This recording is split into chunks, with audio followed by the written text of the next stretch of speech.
YouTube, I'm Alise with AJ Moneycoach, and welcome to my channel where we explore all things personal finance. Today we're going to talk about credit reports, why you should review them, how to review them, and how to best protect your credit file.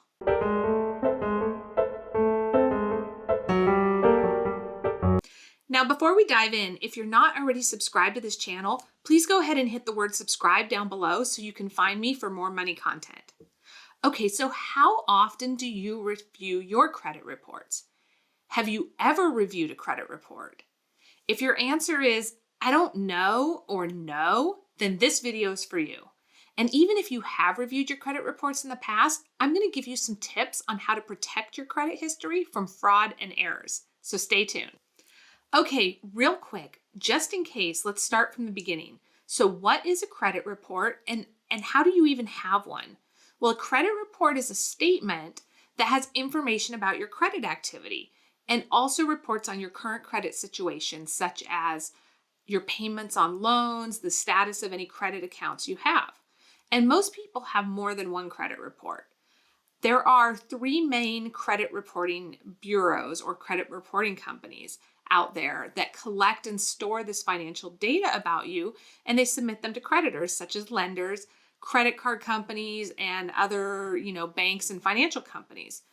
Creditors don't have to report all of your data to all three credit bureaus. So oftentimes you will find information on one report that's not on another report. So if you've ever gone to apply for a loan, like a mortgage or a car loan or even a credit card, you may have heard something about your credit being pulled through a service called Experian or maybe Equifax or maybe TransUnion. Those are the three main credit bureaus used in the United States. And so what the lenders do is they use these reports to decide whether they're going to loan you money, whether you are quote unquote credit worthy. But what they also do is use these to decide what type of interest rate they will offer you. The better your credit history, the better interest rate you may qualify for. And even other businesses might use your credit report, maybe when you apply to get electric service at your home, or if you want to rent an apartment. Sometimes employers can use a credit report depending on the nature of the job you're looking for. And so your credit report might have some impact on whether you get offered the job or not. So let's start with the most important part. Pulling your credit reports is a free activity. You do not have to pay somebody for this, nor should you be paying somebody for this service. So as I said before, there's three major credit bureaus out there: Experian, Equifax, and TransUnion. And back in 2003, there was an act passed called the Fair and Accurate Credit Transactions Act. And that gave us all the right to obtain a copy of our credit report once per year for each bureau for free. And so some people would like to pull these all at once every year, like maybe January of every year, you pull all three credit reports, you review them. Other people took this as an opportunity to maybe space them out over the year so that they could have their eyes on their credit history a little more often. So maybe you would do something like you would pull Experian in the spring and Equifax in the summer and TransUnion in the fall, or any other combination of that. And then you would have visibility of your credit all throughout the year. However, since the beginning of the COVID-19 pandemic, Equifax, Experian, and TransUnion have all been offering free weekly online credit reports. So right now you can pretty much pull these as often as you like. Now, what you'll probably find is that weekly is overkill, and it's really just not a sustainable thing for most people, unless you're dealing with a current identity theft issue. So otherwise, if you're not dealing with identity theft or having any kind of credit issues right now, pulling them once a year is probably more than sufficient for most people. You can maybe schedule them around other things you do annually, like maybe your annual doctor's checkup or something like that to help remind you, or just put it on the calendar to do this once a year. So how do you get your credit reports for free? Well, the legit federally authorized website to use is called annualcreditreport.com. You go to this website and you can pull the reports from all three bureaus at once. If somebody tells you that pulling your own credit is going to hurt your credit, that's just not true. So don't worry about it. You can do this once a year, do it once a quarter, whatever you need to do right now. But pull these at least once a year using the website annualcreditreport.com. It's really quick and easy. You can get all 3 bureaus. It might take you about 10 minutes to get them all. So why should you do this? Well, one of the important reasons is it can help you detect errors in your credit and find possible activities of fraud. There's some studies out there that about 25% of people find potential errors that might affect their credit on one of their credit reports. And when you check these periodically, you'll be able to see this in a more timely fashion and deal with it. So sometimes people with similar names, like in a family, maybe a junior and a senior, or brothers and sisters, will often have things reported on each other's credit reports in error. So by checking this, you can look at your reports and say, hey, that's not an account I opened, or I've never done business with this company.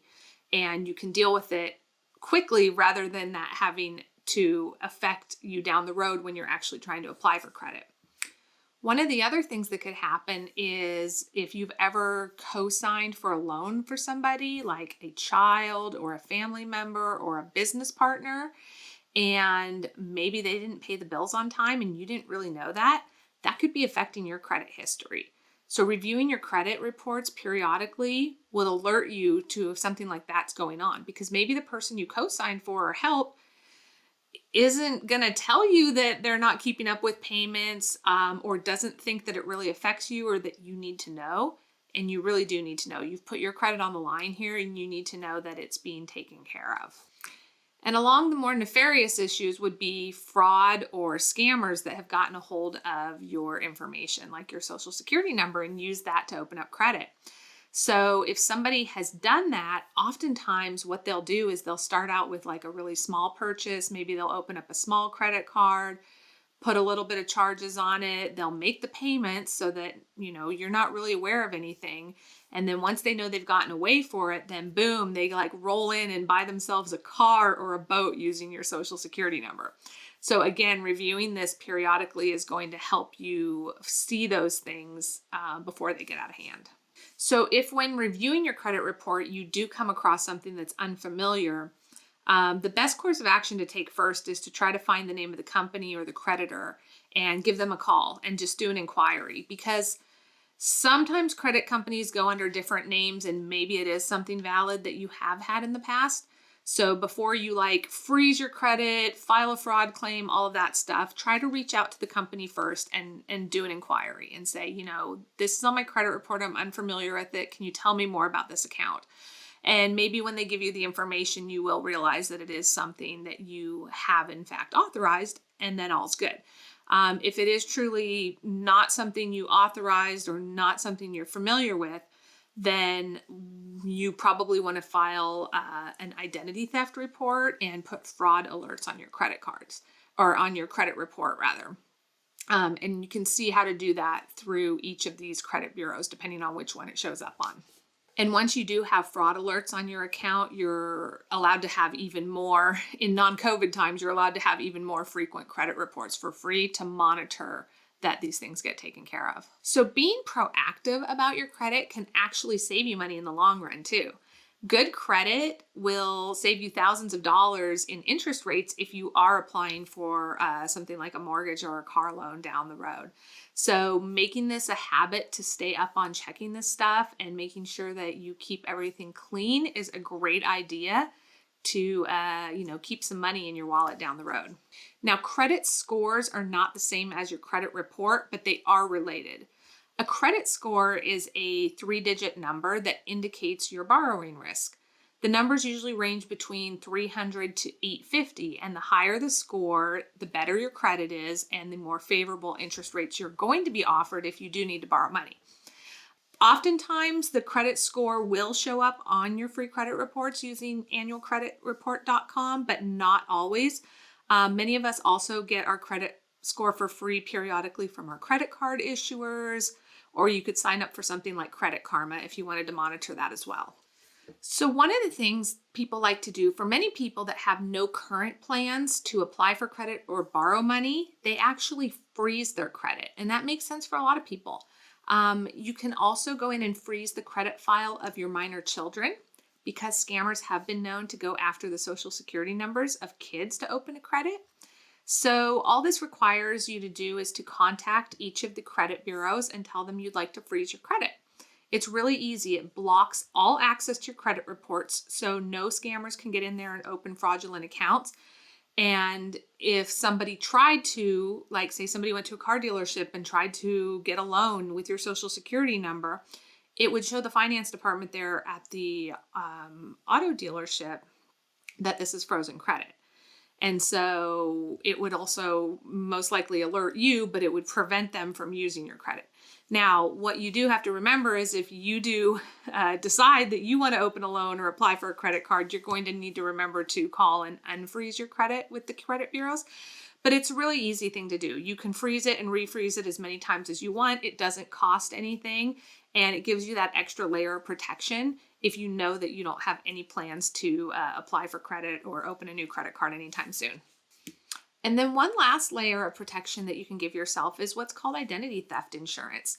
These are fairly recently new policies that are out there, and they're very inexpensive.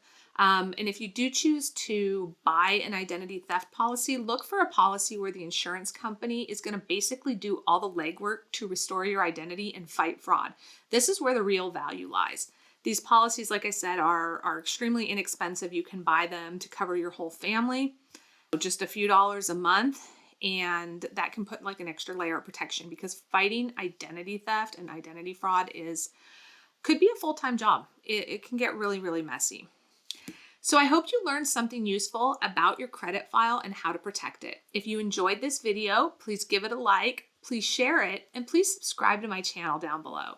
You can also follow me on Instagram at AJ Moneycoach for more money conversations.